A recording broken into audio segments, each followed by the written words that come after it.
The stage lights dim. Two young sisters, barely teenagers, stand hand in hand, their violins trembling slightly under the spotlight. The older one whispers, "For Mama," and nods to her sister. Simon Cowell leans forward, curiosity in his eyes. When the first note of Vivaldi's Winter fills the air, it's not just music. It's emotion, raw and pure. Each stroke of the bow feels like a heartbeat. No one in the audience breathes. They're not just playing when they're telling their story. The morning sun shimmered over the crowded streets of Manila, casting golden rays through the tangled power lines. Vendors called out their prices, jeepneys honked, and the air buzzed with life. Amid the noise, two young girls stood near a busy corner, violins tucked under their chins, eyes closed, lost in a world of melody. Althea, the older sister at 15, played with a maturity far beyond her years. Every note from her violin carried a quiet strength, the strength of a girl who had learned that beauty could still bloom from struggle. Beside her stood Luna, just 12, her bow trembling slightly as she followed her sister's lead.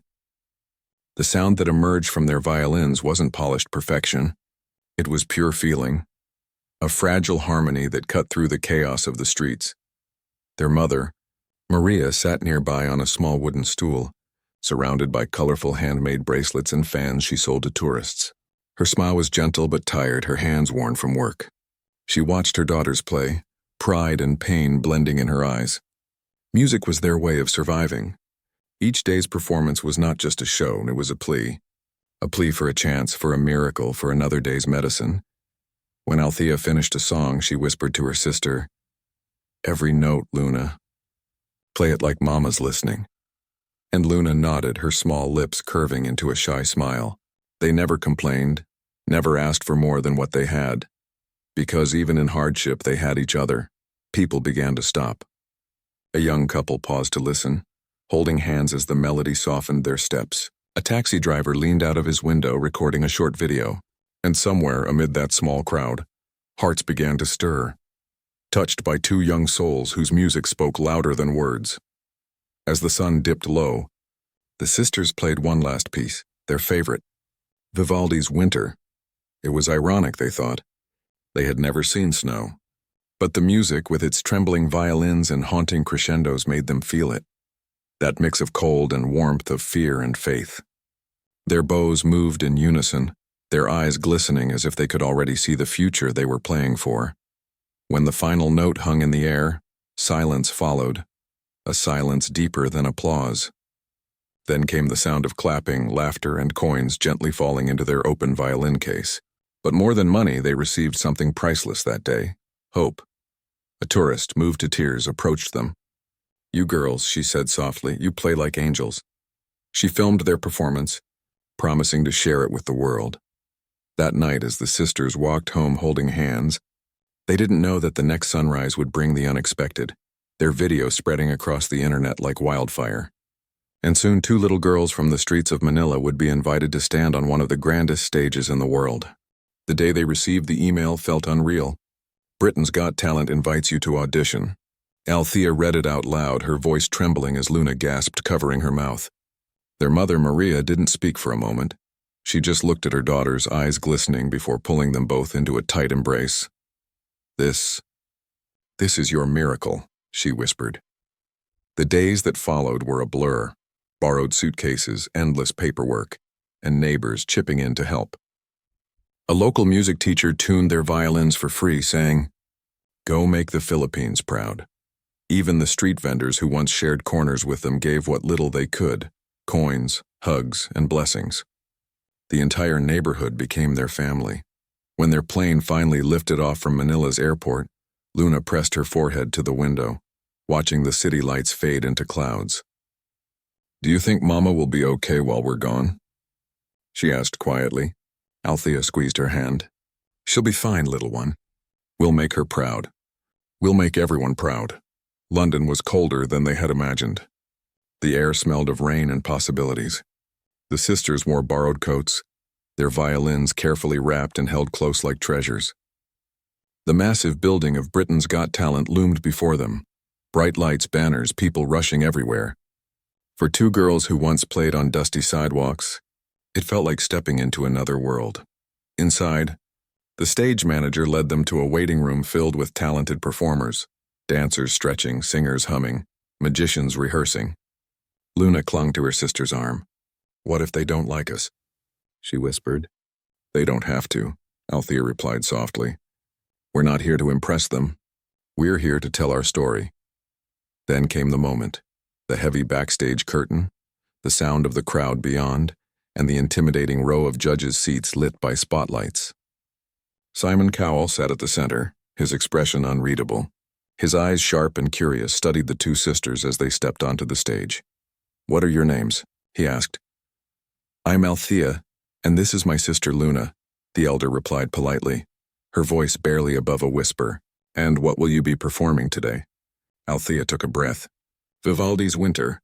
It reminds us that even in the coldest times, love can keep you warm." A small murmur rippled through the audience. Poetic words from such young souls. The girls took their positions. Althea gave Luna a reassuring nod. The lights dimmed, and for a heartbeat there was silence, the kind that holds both fear and hope. Back home, thousands of miles away, their mother sat in a hospital bed, her eyes fixed on a small screen streaming the show. Her hands trembled as she whispered, "Play, my loves. Let the world feel your heart." As the spotlight brightened, Althea lifted her bow. The first note rang out, clear, trembling, full of soul. The journey that began on the streets of Manila had led them here, to this moment, and now the world was about to listen. The hall was silent. 1,000 eyes watched as two fragile figures stood beneath the golden stage lights, Althea and Luna, their violins shimmering faintly under the glow. The crowd had seen hundreds of performers that night, but there was something different about these sisters. Something sacred. Althea took a deep breath, nodding gently at her sister. "Ready?" she whispered. Luna's small voice replied, trembling but brave. "For Mama." Then the first note of Vivaldi's Winter echoed across the auditorium. It was delicate at first, like snowflakes drifting softly through the air. The violins wept, then danced, weaving a story that words could never tell. The sisters weren't just playing music. They were painting emotion, grief, hope, love, all flowing through every trembling note. The audience leaned forward, mesmerized. Even Simon Cowell, usually guarded behind his stoic expression, felt something stir deep within him. His eyes softened. He could feel the honesty in every sound, the rawness of two young hearts pouring everything they had into their violins. As the tempo quickened, Luna's bow shook slightly, but Althea caught her gaze, steadying her with a single reassuring smile. It was the same look she gave her when they played on the streets of Manila, that silent promise that said, "We're together in this." Behind the curtains, crew members stopped what they were doing. One of the cameramen lowered his gear, lost in the music. It was as if time itself had paused, caught in the fragile beauty of the sisters' bond.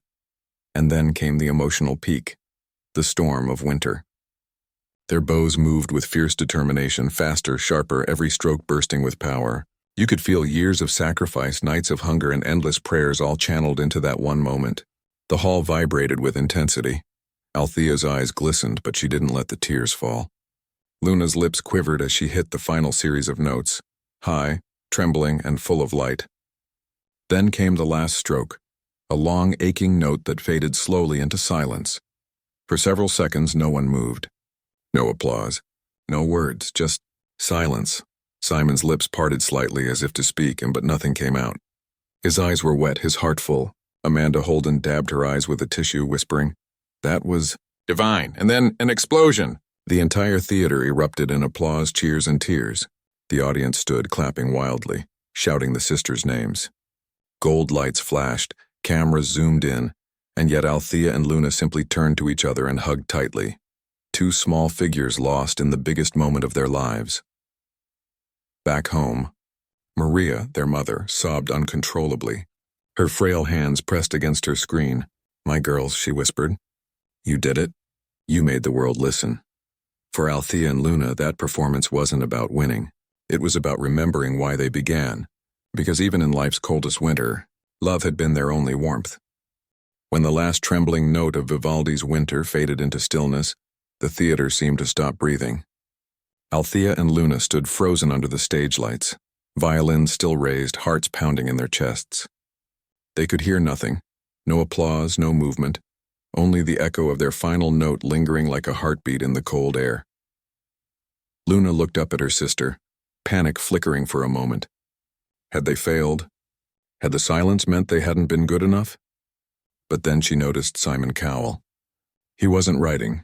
He wasn't speaking. He was still. For the first time in his long career, Simon looked genuinely lost for words. His eyes, usually sharp and analytical, now glimmered with something softer. Recognition, maybe even reverence.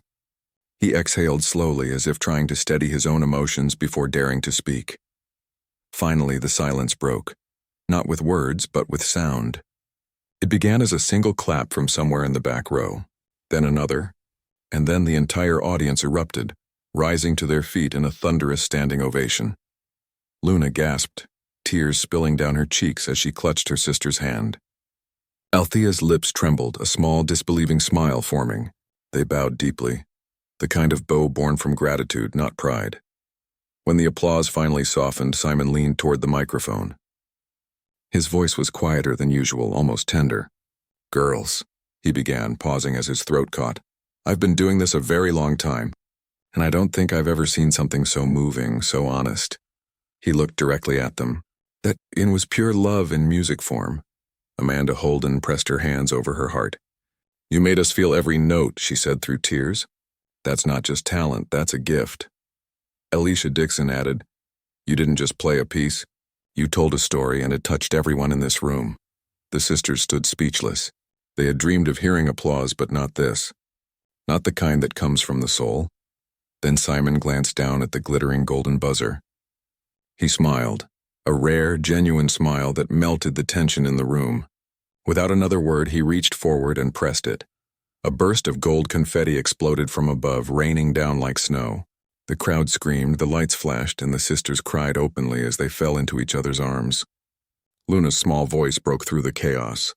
"Althea, we did it. We really did it," Althea whispered back. "No, Luna, Mama did it." Back home in Manila, Maria covered her mouth, sobbing as the golden storm filled her phone screen. Neighbors gathered around her, clapping, cheering, crying together. On stage, Simon stood and gave the sisters a quiet nod of respect. No criticism, no analysis, just a look that said, "You reminded me why music matters." That night, the sisters didn't just win a golden buzzer. They won something far greater, the hearts of millions, and the chance to prove that love, when poured into art, can move even the coldest soul. Months had passed since that golden night. The confetti may have settled, but the memory of it still shimmered in Althea and Luna's hearts. The world now knew their names, the Filipino Prodigy sisters, yet fame had never been their dream. All they had ever wanted was to heal their mother and bring a little warmth into the world. When they finally returned to Manila, the streets that once echoed their violins were lined with familiar faces. Neighbors stood outside their small home, waving flags and holding handmade signs. "Welcome home, our shining stars." Children ran beside their van, laughing and shouting, "Golden buzzer! Golden buzzer!" As they stepped out, Maria was waiting, standing with a cane, weaker but smiling wider than ever before. The sisters ran to her, tears spilling freely as they fell into her arms. "You did it," she whispered, her voice trembling. "You melted the winter, my loves." They laughed and cried together, surrounded by neighbors who clapped and cheered through tears of joy. For a long time, none of them spoke. They just held on to each other, hearts full. In the weeks that followed, Althea and Luna were invited to perform on grand stages across the world. But the sisters always said no, or rather not yet. They chose to stay in the Philippines a little longer. There was something more important they needed to do. They began visiting hospitals, playing soft melodies for sick children who couldn't leave their beds. They performed in shelters, orphanages, and small rural schools where music classes had long been forgotten. Wherever they went, the air changed. Smiles bloomed where there had been sadness. One afternoon, after a performance at a children's ward, a little boy tugged on Luna's sleeve. "Your music," he said shyly. It made the pain go away. Luna knelt down, tears glimmering. "That's what music is supposed to do," she whispered. "It helps us feel warm again." Their story spread even further, not as celebrities but as symbols of hope. Reporters came expecting to hear about fame, but left with something deeper, a story about love that refused to be silenced. When asked in one interview what success meant to them, Althea smiled gently and said, "Success isn't about applause or fame. It's about helping someone feel less alone even for a moment." That night, as the sisters stood once again under the Manila sky, violins in hand, they played Vivaldi's Winter one last time, not for judges or cameras, but for the people who had believed in them from the start. The melody floated through the warm tropical air, a reminder that even in the coldest seasons of life, kindness can still find its way through. And as the final note faded into the night, the sisters closed their eyes, whispering the same words that began their journey, "For Mama," because in the end, love was the music that never stopped playing.